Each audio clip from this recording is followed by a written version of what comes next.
జగిత్యాల పట్టణంలో దుర్గా థియేటర్ యజమాని స్వర్గీయ రాజాగౌడ్ కుమారుడు శ్రీనివాస్ గౌడ్ నిజామాబాద్ పార్లమెంట్ కాంగ్రెస్ పార్టీ అభ్యర్థి జీవన్ రెడ్డి సమక్షంలో బుధవారం కాంగ్రెస్ పార్టీ తీర్థం పుచ్చుకున్నారు. ఈ విధంగా వారికి పార్టీ కండువలు కప్పి పార్టీలకు ఆహ్వానించారు. ఈ సందర్భంగా జీవన్ రెడ్డి మాట్లాడుతూ కాంగ్రెస్ పార్టీ అభివృద్ధి పథకాలకు ఆకర్షితులై కాంగ్రెస్ పార్టీలో తోడు సంఘం సభ్యులు బాధ్యులు చేరినట్లు ఆయన సందర్భంగా తెలియజేశారు. శ్రీనివాస్ గారి కుటుంబం రాజకీయంగా ఉన్నటువంటి కుటుంబం. మరి పోతే శ్రీ రాజాగౌడ్ గారు అయినప్పుడు ఆయన అప్పుడప్పుడు మాకు చెప్పుకుంటుండే. మరి నాకు పూర్తిగా కాంగ్రెస్ అటువంటి యొక్క వ్యక్తిని నేను ఈరోజు నన్ను కొంచెం విశ్రమణ చేస్తున్నాను చెప్పేసి ఆయన చెప్పడం జరిగింది. అయితే ఆయన వెంబడి మేము మొదటి నుంచి మరి మిట్పల్లి నుండి జగిత్యాల వరకు అతని వెంబడి మేము వండుకుంటూ మరి వారు చెప్పింది వినుకుంటూ మరి మంచి చెడ్డ ఏదున్నా కన్నా వారికి పనిచేసి పెట్టేవాళ్ళం అని చెప్పేసి ఈ సభాముఖంగా మనం చేస్తున్నాను. మరి ఈరోజు చేరికలు అని అంటే మరి చేరికలు వాస్తవానికి పార్టీ అన్నప్పుడు ఎవరికి ఇష్టం వచ్చినటువంటి యొక్క నాయకుడిని వాళ్ళు ఎన్నుకొని మరి ఆ పార్టీకి ఆకర్షితులై మరి పోవడం జరుగుతుంది. మరి ఈరోజు మనం అనుకున్నాం ఏదైతే అధిక సంఖ్యలో తప్పకుండా ఓట్లేసి గెలిపిస్తారని చెప్పేసి నమ్మకం ఉంది. మరి చేసేటువంటి సత్తా ఉన్నటువంటి వ్యక్తికి చేస్తే తప్పు లేదు. మరి వారికి తప్పకుండా మనం అందరం చేయాలని, అధిక సంఖ్యలో వారిని గెలిపించాలని, మరి తప్పకుండా వారికి ఆర్థిక సహాయమే కానివ్వండి, ఓటర్ సైడే కానివ్వండి, ఇంకేలాంటి విషయాలైనా కానీ తప్పకుండా మేము మీ వెంబడి ఉంటాం. మీరు నడవండి ముందుకు. మేము కాంగ్రెస్ ప్రభుత్వంలోనే ఉన్నారు. వాళ్ళు ఈ ప్రభుత్వం కోసమే, జీవనాల కోసమే పనిచేసింది. కొన్ని కారణాల వల్ల వాళ్ళు బీఆర్ఎస్ ప్రభుత్వానికి వెళ్లాల్సి వచ్చింది. మళ్ళీ జీవనాల మీద ప్రేమతో మళ్ళీ ఇక్కడికి వచ్చారు. చాలా సంతోషం. ఈ చేరికలు అనేది ఓన్లీ చేరడమే కాదు, ప్రతి ఒక్కరు ఒక కార్యకర్తగా పనిచేసి జీవనాల గెలుపు కోసం మనందరం ముందుకెళ్ళాలి. నేను కూడా మీతో పాటు జీవనాల కోసం ఒక కార్యకర్తగా పనిచేస్తానని జీవనాల సమక్షంలో నేను చెప్తున్నాను. ఎందుకు అనంటే ప్రతి ఒక్కరూ ఇప్పుడు ఒక నెలన్నర పాటు మనం కష్టపడితేనే జీవనాన్ని గెలుస్తాడు. ఇప్పుడు మనం ఖచ్చితంగా కష్టపడాలి, మన జీవనం కోసం ముందుకు వెళ్ళాలి అని గెలిపించుకోవాలి. ఎందుకనంటే ఇప్పుడు మన ప్రభుత్వం వచ్చింది, లోకల్ అభ్యర్థి కావాలి అని ప్రతి ఒక్కరూ, ఎందుకంటే ప్రజల నాడి మనం పట్టుకోవాలి. ప్రజల నాడి మనం పట్టుకుంటే ఖచ్చితంగా గెలుపు సాధ్యమవుతుంది. ఇది అందరూ దయచేసి అర్థం చేసుకోండి. జీవనాల గురించి చెప్పాల్సింది ఏముంది, మీ అందరికీ ప్రతి ఒక్కరికి తెలుసు. గత 43 సంవత్సరాలుగా ఆయన మనందరినీ పట్టుకొని ఇక్కడే ఉంటున్నారు. ఏ ఒక్కరోజు కూడా అబ్బా నాకు ఈ రోజు నాకు వీలు కాదు, నేను ఉండలేను, నేను చెయ్యలేను, ఈ రోజు నేను బయటికి రాను అనే రోజు అయితే లేదు. ప్రతి గ్రామము, ప్రతి ఊరు, ప్రతి సిటీ, ప్రతి ఒక్క దగ్గరికి వెళ్తారు. ఆయన ప్రజల్లో మాత్రమే ఉంటాడు. ప్రజల గురించి తెలిసిన వ్యక్తి. అనుముడి దయ, కృప ప్రతి ఒక్కరి మీద ఉండాలి. ఆయన బాటలో మనందరం ప్రతి ఒక్కరు నడవాలి. అందరికీ శ్రీరామనవమి శుభాకాంక్షలు తెలియజేస్తూ ఆ రాముడి ఆశీస్సులు మా జీవనాల పైన ఖచ్చితంగా ఉండాలి.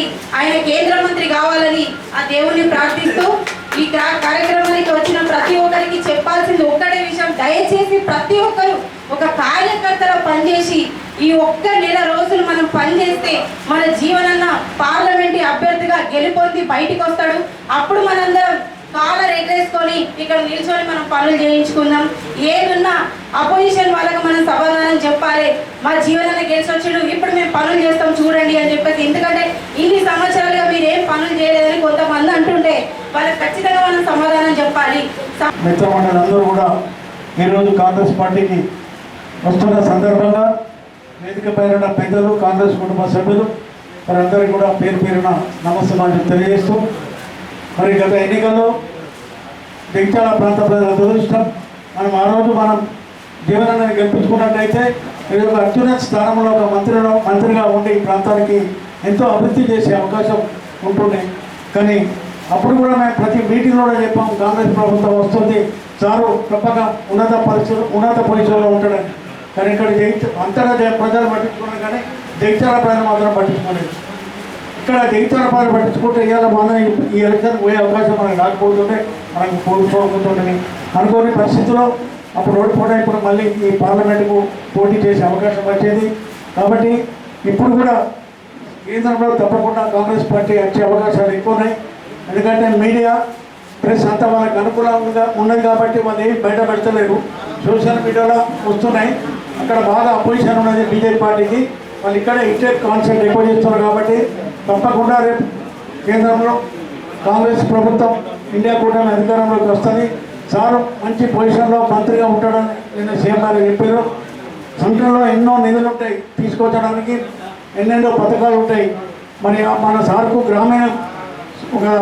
గ్రామీణ ప్రాంతానికి వెళ్ళి అన్ని సమస్యలు తెలుసు కాబట్టి ఢిల్లీకి వెళ్ళి అధికారంలో ఉన్న ప్రతిపక్షాలు ఉన్న ప్రశ్నించే గొంతుగా నిధులు తీసుకొచ్చి ఈ జగిత్యాల ప్రాంతాన్ని ఇంకా అభివృద్ధి పథంలో తీసుకుపోయే విధంగా సేవ చేస్తాడు. కాబట్టి మనమందరం కూడా సంజయ్ గౌడ్ గారు ఇతర మిత్రులు అంతా కూడా గ్రాడ్యుయేట్స్ ఇంటికి పోయినప్పుడు గౌడ సోదరులు దారి చూపిందని చెప్తూ అదే పరంపరగా మరి ఈరోజు తప్పకుండా పార్లమెంట్ ఎన్నికల్లో ఇక్కడ ఉన్న సోదరులంతా విశేషమైన కృషి చెప్తూ ముఖ్యంగా యువతకు మహిళలకు కానీ యువ సోదరులకు కూడా అవేర్నెస్ తీసుకొచ్చి తప్పకుండా జీవన గెలుపుకు మరి శ్రమిస్తారని చెప్తూ ఈ అవకాశం ఇచ్చిన మీ అందరూ కూడా పేరు పార్లమెంట్ అభ్యర్థి శ్రీ జీవనన్న గారికి మరి వేదిక పైన ఉన్న ఆశీర్వైన పెద్దలు ఈరోజు మా బాబు కొండపల్లి రాజగౌడ్ మరి జీవనన్న గారికి ఉన్న సన్నిహితంతో నన్ను కాంగ్రెస్లో పార్టీ చేర్చుకోవడానికి పెద్దలు జీవనన్న గారు స్వయంగా శ్రీరామనవమి రోజున మా ఇంటికి రావడం నా అదృష్టంగా భావిస్తున్నాను. అవకాశం మళ్ళీ వచ్చింది. మనం అందరం కలిసి కష్టపడి జీవనన్న గారిని ఎంపీగా గెలిపించుకొని ఢిల్లీలో మన జగిత్యాల గొంతు వినిపించాలి. జీవనన్న గారిని మన జగిత్యాల ప్రాంతంలో వారు తిరిగే అవసరం లేకుండా మనం ఒక్కొక్కరం కష్టపడి జీవనన్న గారిని గెలిపించుకోవడానికి మనందరం తీసుకుందామని ఈ ఎన్నికల్లో జీవన్ రెడ్డి గారు ఏ బాధ్యత అప్పగించినా నేను ఒక కార్యకర్తగా ఒక అన్నదుల్లాగా పనిచేస్తానని నేను అందరితో మాటిస్తున్నాను. జీవనన్న గారు ఏ పని చెప్పినా మేము ముందు ఉండి చేసి వాటే కాకుండా పట్టుదానికి కూడా తినడానికి నేను చేయడానికి సిద్ధంగా ఉన్నారని జీవనన్న గారికి స్ఫూర్తిగా. ఈరోజు మిత్రుడు గుల్లపల్లి శ్రీనివాస్ గౌడ్ గారు, వాస్తవంగా శ్రీనివాస్ గౌడ్ గారు అంటే రాజగౌడ్ గారి యొక్క వారసత్వం.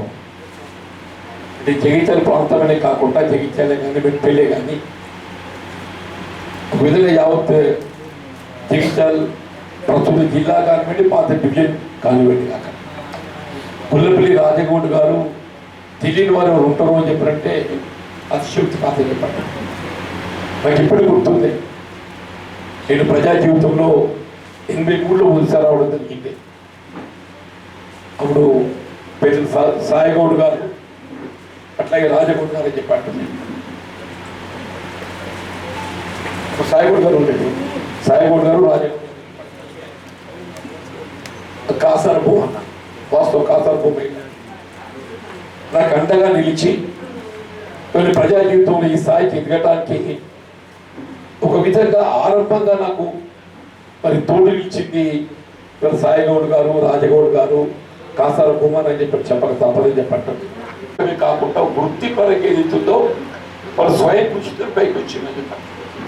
వాళ్ళు స్వయం కృషితో పైకి వచ్చింది. సరే, అది మారే కాలానికి అనుగుణంగా రాజకీయంగా భిన్నాభిప్రాయం కావటము, తదుపరి రాజేశ్వర గౌడ్ గారు ప్రజా జీవితంలోకి రావటము, అప్పుడు వారికి అండగా నిలిచే రీతులతో మరి వారికి కూడా ఒక విధంగా మార్గదర్శకులు అయిందని చెప్పక తప్పదు. తదుపరి మధుజాస్కి గౌడ్ గారు పార్లమెంట్ సభ్యులు పోటీ చేసినప్పుడు కూడా రాజగౌడ్ గారు వారు అండగా నిలిచి ఈ ప్రాంతంలో కాంగ్రెస్ పార్టీ బలోపేతానికి విశేష కృషి చేయడం జరిగిందని చెప్పండి. ఇవాళ మళ్ళీ ప్రస్తుతం రాష్ట్రంలో నెలకొన్నటువంటి సామాజిక ఈ స్పృహతో చెప్పండి. వాస్తవంగా తెలంగాణ రాష్ట్రం ఏర్పాటు కాబట్టము రాష్ట్రంలో ఒక విధమైనటువంటి సామాజిక తెలంగాణ నిర్మాణానికి దోహదపడుతుందని చెప్పి కావచ్చు. కానీ తెలంగాణ రాష్ట్రం అనేది ఏదైతుందో సామాజిక తెలంగాణ నిర్మాణ దిశగా ఏదైతుందో అడుగులు వేయకుండా కేవలం ఉన్నత వర్గాలు, పెట్టుబడిదారు వర్గాలు మాత్రమే అండగా ఇచ్చే విధంగా వారి యొక్క కార్యక్రమాలు ఉండటం, ముఖ్యంగా ఏ విధంగా నిరుద్యోగ యువతకు ఉద్యోగ ఉపాధి అవకాశాలు కల్పించబడతామని చెప్పి ఒకటి అదృష్టవంతులు కూడా చెప్తే ఇప్పుడు నేను స్వయంగా శాసనసభ్యుగా గెలువలేకున్నప్పటికీ రాష్ట్రంలో కాంగ్రెస్ మొత్తం ఏర్పడడం అదృష్టం చెప్పంటాం, శుభసూచకం చెప్పంటూ నేను నేను శాసనసభ్యుడే గెలిచి ఉన్నప్పటికీ కూడా రాష్ట్రంలో కాంగ్రెస్ కొత్తగా ఏర్పడి ఉండి లేకుండా ఉన్నట్టయితే నేను ఆశించే కారణంగా చేయలేకపోతుంది. ఇవాళ ఏదైతుందో నేను శాసనసభ్యుడే గెలవలేకున్నప్పటికీ రాష్ట్రంలో కాంగ్రెస్ కొత్తగా ఏర్పడటంతో ఏదైతుందో ఈ జగిత్యాల ప్రాంత అభివృద్ధి కానీ తెలంగాణ రాష్ట్రం ఏదైతుందో ఇవాళ జాతీయ స్థాయిలో గుర్తింపు పొందే రాష్ట్రంగా అభివృద్ధి చెందే ప్రక్రియ ఏదైతుందో మరి ముందుకు పోతుందని తప్పదని చెప్పంటున్నాను. అంటే సహకార వ్యవస్థతో ఏదైతుందో ఆ వృత్తిపై వారికే అధికారం కల్పింప చేయబడే విధంగా చెప్పంటున్నాను. నాకు చిన్నప్పుడు నాకు తెలిసినే ఈ కళ్ళు మామూలు వేలం పద్ధతి ఉన్నది. ఆ వేలం పద్ధతులు ఏదైతుందో కొంతమంది పెట్టుబడిదారులు ఆ దుకాణం చేజిక్కించుకొని మళ్ళీ గీతా కార్మికులకు ఏదైతుందో మరి మునాఫాతోని వాళ్ళు ఇవ్వబడుతుంది. ఇదందరూ తెలిసిన విషయం చెప్పండి.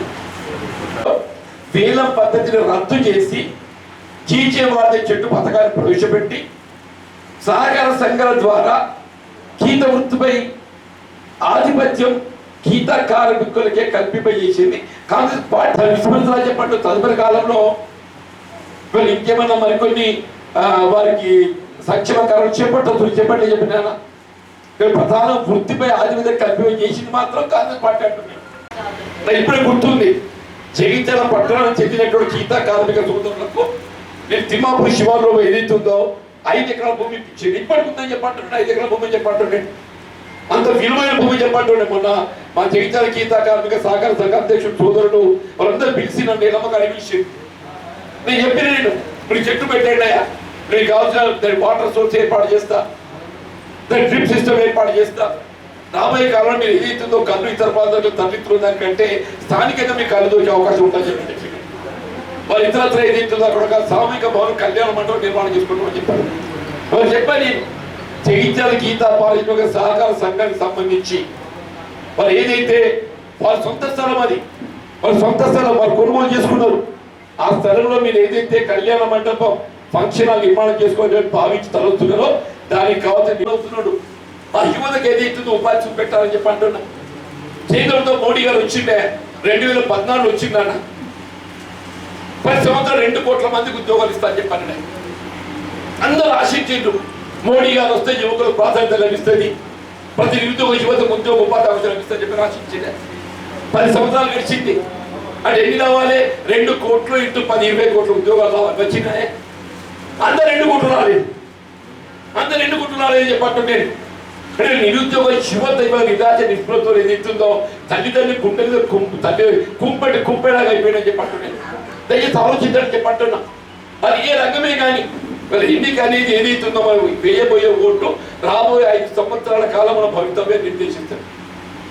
వేసే ఓటు ఏదైతుందో మనకు తిరిగి అవసరం అంటే రాదు. ఇక సీనాన్ని కాంగ్రెస్కి వచ్చిండు. ఎందుకు వచ్చిండో రాబోయే 5 సంవత్సరాలుగా మీ జగిత్యాల భవితవ్యాన్ని నిర్దేశిస్తారంటే జీవన్ అయితేనే బాగుంటుందని చెప్పి కాంగ్రెస్ నేను పోయిన ఒక శ్రమ వస్తుందా? ఈయనే కూడా అంతే చెప్పంటున్నా. ఓటు ఎవరికి వేయాలి, ఎందుకు వేయాలి, ఎవరికి వేయాలి, ఎందుకు వేయాలని చెప్పంటున్నాను. నిరుపేద వర్గాలకు ఏదైతుందో విదేశాల్లో మూలుగుతున్న నల్లధనం తీసుకొచ్చి నేను ప్రతి పేదవాడి అకౌంట్లో 1971లో పాకిస్తాన్ యుద్ధం ప్రకటించింది ఎవరే? కాంగ్రెస్ పార్టీ. ఇందిరా తల్లి ఇందిరా గాంధీ అని చెప్పంటున్నా. పాకిస్తాన్ మెడల్ వచ్చింది ఎవరు? కాంగ్రెస్ పార్టీ ఇందిరా గాంధీ అని చెప్పంటున్నా. బంగ్లాదేశ్ స్వతంత్ర దేశాన్ని ఏర్పాటు చేసి ఇవ్వాలని కూడా ఇండియా వైపు పాకిస్తాన్ కన్నెత్తి చూడలేకపోతుందని చెప్పంటే ఆ ఘనత కేవలం కాంగ్రెస్ పార్టీ మాత్రమే తప్పుతుందని చెప్పండి. రాజకీయంలో పాకిస్తాన్ చైనాలో కుట్రలు కొనసాగుతుందని చెప్పంటున్నా. చైనా మెడల్ వచ్చింది 60 ఏళ్ళు ఎవరు? కాంగ్రెస్ పార్టీ. నేను సర్జికల్ స్ట్రైక్ అంటున్నాం. సర్జికల్ స్ట్రైక్ యుద్ధ నీతిలో ఒక విధానం అని చెప్పంటున్నది. సర్జికల్ స్ట్రైక్ యుద్ధ నీతిలో ఒక విధానం అంటున్నది. చైనాపై కానీ పాకిస్తాన్ పై కానీ ప్రత్యక్షంగా యుద్ధం ప్రకటించింది కేవలం కాంగ్రెస్ పార్టీ మాత్రమే. యుద్ధం ప్రకటించడం కాదు, విజయ కేంద్రం ఎక్కడ వేసేది కాంగ్రెస్ పార్టీ అని చెప్పారు. కానీ ఏది జాతీయత? దేశం కోసం ప్రాణాలు అర్పించిన కాంగ్రెస్ పార్టీ జాతీయ పార్టీ జాతీయతనా? లేకపోతే నీ స్వార్థం కోసం ఏదైతుందో ప్రజలను ఇవాళ తప్పుదో పట్టించే జాతీయత అని చెప్పండి. మనలో కులమతాలు తెచ్చుకునే ప్రయత్నం చేస్తున్నారే, మనం కులమతాలు తెచ్చుకునే ప్రయత్నం చేస్తున్నా చెప్పారు. నేను ఇదే చెప్తున్నాను. ఇదే డిసెంబర్ 2015 బిల్ బులాయే మెహర్బాన్ బిన్ బులాయ మేర్బల్ పిల్వర్ పేరట బేనట్టు ఏదైతుందో ఇదే మోడీ గారు పాకిస్తాన్ భాష పుట్టి తెరమని చెప్పని పోయి షీర్ కుర్మా పెట్టాల్సిన చిన్నోమని చెప్పారు. సరే నాకు అదృష్టం ప్రజా జీవితం వచ్చింది, ఎన్నికలు గెలుస్తున్నా ఉంటున్నా, మా చేతన్ గారు చేసింది, నా మీద కూడా ఆరోపణలు వీడు ఏం చేసిందని చెప్పాను. నేను ఏం చేసి చేయలేదో కన్నుండి చూస్తే కనబడుతుంది, చూడడానికి ఏం కనబడుతుందే, జగించాలి పుట్టి మీరు రెండు కనబడుతుంది నేను ఏం చేసినది. వాడు ఇవాళ చేంజ్ చేసిన అంటే ఇదే 52 మనం చెప్పిన కానీ నేను చెప్పాడు సంవత్సరాలు గడుస్తుందా. నేను చెప్తున్నా 6 మాసాల కాలంలో ఇదే 50 రోడ్ ఎవరిని కూడా ఇబ్బంది పెట్టకుండా వాళ్ళ పరిహారం చెల్లింపు చేసి 100 ఫీట్లు విస్తరణ చేసే బాధ్యత బిడ్డలు విద్య ప్రోత్సహితం చేయాలని చెప్పిన భావనతో ఆనాడు మహిళా డిగ్రీ కళాశాల ఏర్పాటు చేసి చెప్పట్టు నేను ఎక్కడ నిజం ఏమైనా ఏం చేసినాం. అక్కడ ప్రభుత్వ ఇంజనీరింగ్ కాలేజీ లేదు, జగిత్యాల ప్రభుత్వ ఇంజనీరింగ్ కాలేజీ లేదు, జగిత్యాల వ్యవసాయ కళాశాల ఉన్నది, న్యాక్ శిక్షణ ట్రైనింగ్ సెంటర్ ఉంది. ఇక్కడ నిజామాబాద్ లేని మన అంటున్నా నేను 2014 తెలంగాణ వచ్చిందా.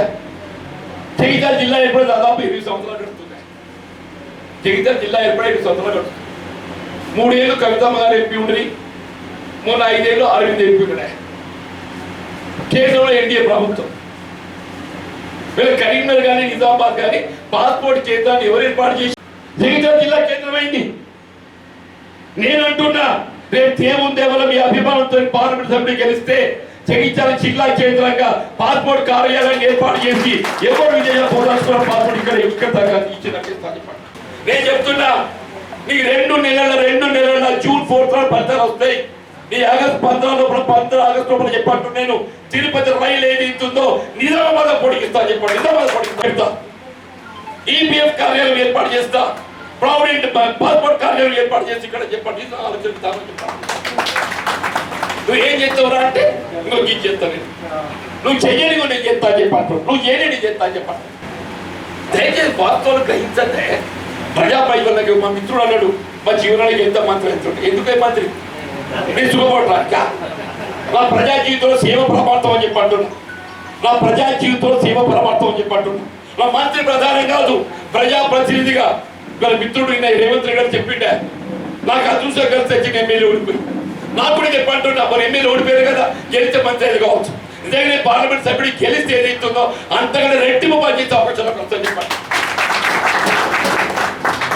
నిజామాబాద్ ఏదైతే 200 గంటను జాతీయ స్థాయిలో నిలబెడతా, జాతీయ స్థాయిలో నిలబెడతా చెప్పంటున్నాను.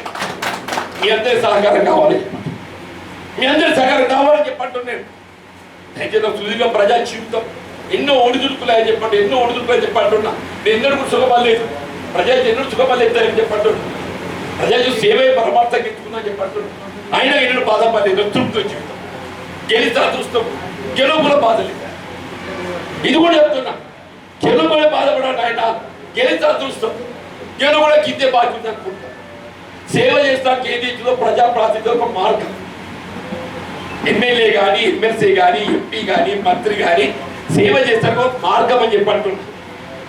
నువ్వు మంత్రిగా కూడా సేవ చేయాలనుకుంటే మీద ఉండే వ్యక్తిగత అభిమానంతో చెప్పండి, నా మీద ఉండే వ్యక్తిగత అభిమానంతో చెప్పండి. పార్టీ పరంగా కూడా అలా పార్టీ పరంగా రాష్ట్ర అదృష్టం కాంగ్రెస్ వచ్చింది, పేద ప్రజల సంక్షేమం పాటుపడుతున్నది, పేదల సంక్షేమ కార్యక్రమాలు అమలు చేస్తుంది. దానికి తోడేది మీకు అందుబాటులో ఉండే ఒక ప్రజాప్రతినిధి జీవన నిలబెట్టే అభిమానంతో నువ్వు కాంగ్రెస్ పార్టీ జీవితం మీ గౌరవం నిలబెట్టే విధానం, మీ గౌరవం నిలబెట్టే విధానం చెప్పండి. ప్రజాసేవలో మీకు వచ్చే అవకాశం ఏదైనా కానీ చెప్పండి, మీకు తోటి చెప్పకుండా ఈ సభగా మా మిత్రుడు క్షియాన్ దేశే గారు నేను ప్రజా జీవితంలో ఆరంభమైనప్పుడు ఆయన వచ్చి కౌన్సిలర్ మొదలుపెట్టిన. నేను ఎమ్మెల్యే అయినా కౌన్సిలర్ అయినా, నేను హెచ్ఎంల మీటింగ్ కూడా ఆయన మీటింగ్ కూడా వచ్చింది. ఆయన చైర్మన్ ఆయన మొత్తం పేరుతో పంచుకున్నాడు. ఆయనకు వచ్చే పేరు ఆయనకు వచ్చింది, నాకు కిషన్ గౌడ్ ఆయనకు వచ్చే పేరు ఆయనకు వచ్చింది, భూషణ్ సేట్ ఆయనకు వచ్చే పేరు ఆయనకు వచ్చింది, మా మిగిలిన ఒక మోహన్ సేడుకున్నది అంటే చెప్పండి. అంత ఇప్పుడు ఈ అమ్మాయికి వచ్చింది, అమ్మాయి అట్టి కౌన్సిల్ అనుకున్నది, చూద్దాం తెగబడ్డది. ఎప్పుడైతే మా దుష్మ ప్రత్యర్థివుడు టీఆర్ఎస్ పార్టీ అని దారగొట్టాలి ఉన్నవాడు చెప్తున్నాను. మా ప్రత్యర్థి ఎవరో టీఆర్ఎస్ పార్టీ, టీఆర్ఎస్ పార్టీ దారగొట్టాలి. ఆ దారగొడితే ఏదైతుందో నేను బలవంతులు అవుతా అని చెప్పి అనుకుంటాను. ఆ అవకాశం వచ్చింది, ఆయన దారగొట్టిగా నీ అదృష్టం పలికిన కృషి చెప్పి